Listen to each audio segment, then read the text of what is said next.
दोस्तों, ज्वेलरी एक ऐसी चीज है जो भारत में सुंदरता का प्रतीक समझी जाती है। चाहे ज्वेलरी गोल्ड की हो या सिल्वर की, भारतीय महिलाएं इनको अलग अलग ओकेशन पर पहनना पसंद करती हैं। और भारत में गोल्ड ज्वेलरी का अपना अलग महत्व होता है, क्योंकि गोल्ड ज्वेलरी की डिमांड अन्य धातुओं की ज्वेलरी की अपेक्षा अधिक रहती है।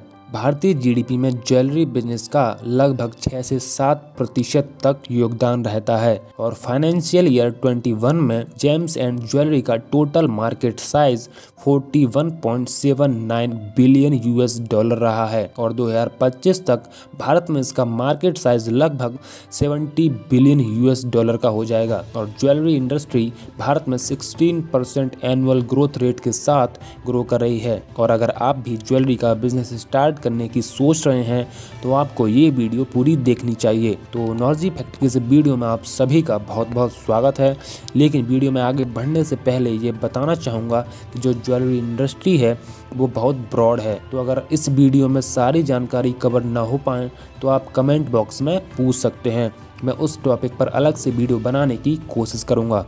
तो इस वीडियो की शुरुआत करते हैं। सबसे पहले ज्वेलरी बिजनेस के बारे में जानते हैं कि ये क्या होता है। ज्वेलरी बिजनेस एक ऐसा व्यवसाय है जिसमें आप किसी धातु से बने आभूषण को या तो बेचते हैं या उसकी मैन्युफैक्चरिंग करते हैं। तो ऐसे बिजनेस को हम ज्वेलरी बिजनेस कहेंगे। और ज्वेलरी बिजनेस एक दुकान तक सीमित नहीं है, ज्वेलरी बिजनेस बहुत बड़ी इंडस्ट्री है। भारत में लगभग 2.5 मिलियन ज्वेलरी शॉप्स हैं, अराउंड 4.5 लाख गोल्ड स्मिथ हैं और करीब 1 लाख गोल्ड ज्वेलर्स हैं। तो आप इस बात से अंदाजा लगा सकते हैं कि ये इंडस्ट्री कितनी बड़ी है। क्वेश्चन नंबर 2, ज्वेलरी बिजनेस कितने प्रकार का होता है। ज्वेलरी बिजनेस 5 प्रकार का होता है। Number 1, retail jewellery shop. Number 2, online jewellery retail. Number 3, gold trading. Number 4, gold importers. Number 5, jewellery manufacturers. Question number 3, आप एक ज्वेलरी बिजनेस कैसे स्टार्ट कर सकते हैं। आप 3 तरीके से ज्वेलरी बिजनेस स्टार्ट कर सकते हैं। Number 1, imitation jewellery business. Number 2, precious jewellery business. Number 3, by franchise jewellery business. Number 1, imitation jewellery business. Imitation jewellery business में ऐसी ज्वेलरी सेल की जाती है जो लो कॉस्ट मटेरियल जैसे nickel, copper, cadmium, brass ETC से बनी होती है। ऐसी ज्वेलरी को आर्टिफिशियल ज्वेलरी भी कहते हैं। आर्टिफिशियल ज्वेलरी का बिजनेस आप मिनिमम 50,000 से 2 लाख रुपए में आसानी से स्टार्ट कर सकते हैं। आप किसी भी होलसेल मार्केट से ज्वेलरी को खरीद कर अपना खुद का आर्टिफिशियल ज्वेलरी शॉप खोल सकते हैं। Point 2, precious jewellery business. Precious jewellery business में ऐसी ज्वेलरी बेची जाती है जिनमें या तो प्रीसियस स्टोन जैसे डायमंड, रूबी, पर्ल ईटीसी लगे होते हैं, या वो ज्वेलरी प्रीसियस मेटल जैसे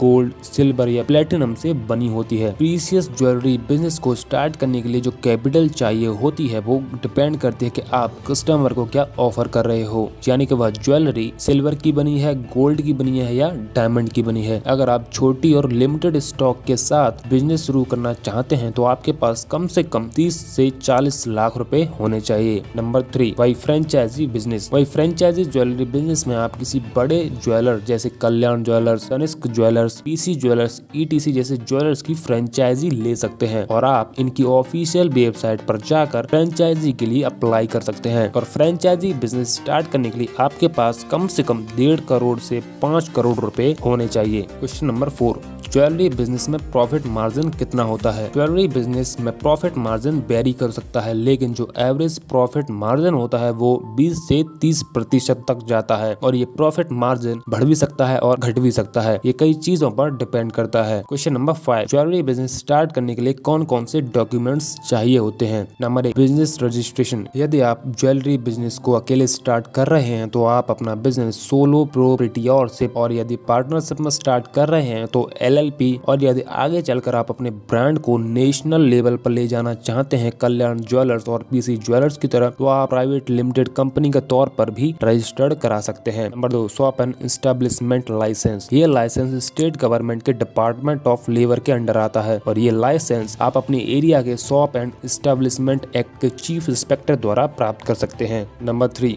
BIS लाइसेंस। BIS यानी bureau of Indian standard licence. इस लाइसेंस से आप हॉलमार्क ज्वेलरी बेच सकते हैं। अब ये हॉलमार्क ज्वेलरी क्या होता है? ये केवल एक मार्क होता है जो कस्टमर को ये बताता है कि वह जो गोल्ड खरीद रहा है वो कितना प्योर है, और ये फ्री ऑफ कॉस्ट होता है। इससे बनवाने के कोई पैसे नहीं लगते। Number 4, GST registration. यदि आपकी सेल 20 लाख से ज्यादा की है तो आपको GST रजिस्ट्रेशन कराना होगा, और यदि आपकी सेल 20 लाख से कम है तो आप स्टेट टैक्स के लिए रजिस्टर कर सकते हैं। Number 5, pan card and number 6, current bank account. अब कुछ ऐसे पॉइंट्स के बारे में जानते हैं जो आपको ज्वेलरी बिजनेस स्टार्ट करने से पहले जानने चाहिए। Point number 1, research your target audience. Jewellery business start करने से पहले आपको ये जानना होगा कि मेरी टारगेट ऑडियंस कौन होने वाली है। आपको मार्केट के बारे में ढेर सारी रिसर्च करनी पड़ेगी कि मार्केट में क्या ट्रेंड चल रहा है। Point number 2, analysis the competition. अब जिस जगह शॉप या बिजनेस स्टार्ट कर रहे हैं उस जगह या एरिया में आपके कंपटीटर क्या प्रोवाइड कर रहे हैं, कस्टमर को क्या वैल्यू दे रहे हैं, इसकी जानकारी भी आपके पास होनी चाहिए। Point number 3, highlight and infrastructure. देखिए, भारत में एक कहावत है कि जो दिखता है वो बिकता है, तो आपको इस चीज पर भी ध्यान देना होगा। वैसे तो ज्वेलरी की शॉप में बेसिक सा इंफ्रास्ट्रक्चर होता है, लेकिन आपको उसमें कुछ ऐसा परिवर्तन करना होगा जिससे कस्टमर आपकी शॉप की ओर खिंचा चला आए। Point number 4, marketing your brand. किसी भी प्रोडक्ट को बेचने के लिए उसकी मार्केटिंग करना बहुत जरूरी होता है। आपको हर जगह मार्केटिंग नहीं करनी है, आपको उन लोगों तक पहुंचना है जिन लोगों को आप ढूंढ रहे हैं। आप ऑनलाइन मार्केटिंग की भी मदद ले सकते हैं। तो ये थे 4 पॉइंट्स एक ज्वेलरी बिजनेस को स्टार्ट करने के। मुझे पूरी उम्मीद है कि आपको ये वीडियो पसंद आई होगी। अगर आपका कोई डाउट हो तो आप कमेंट बॉक्स में पूछ सकते हैं और हमारे चैनल को सब्सक्राइब कर सकते हैं। आपका कीमती समय देने के लिए बहुत बहुत धन्यवाद।